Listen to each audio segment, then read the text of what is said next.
In this example, we know the proton concentration of a solution and we want to find the pH of this solution. And that is fairly simple and straightforward because all we need to know is the definition of the pH.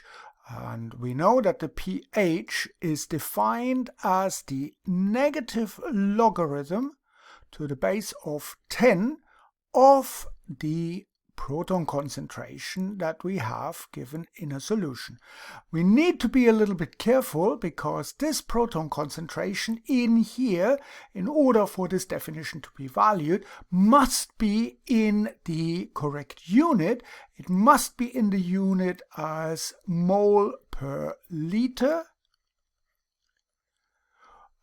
which would be very often abbreviated as molar with a capital M, which is the same as mole times decimeter to the minus 3. So these are all the same units. Now we already have the correct unit here, mole per decimeter to the power of minus 3.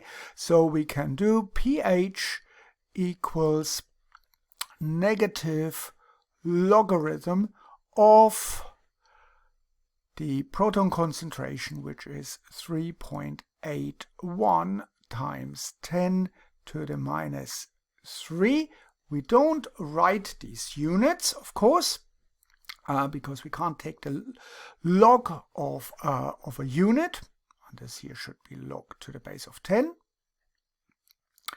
And when we put this into the calculator, we get a value of 2.419. So that would be our pH value from this proton concentration. I hope this makes sense and thank you very much.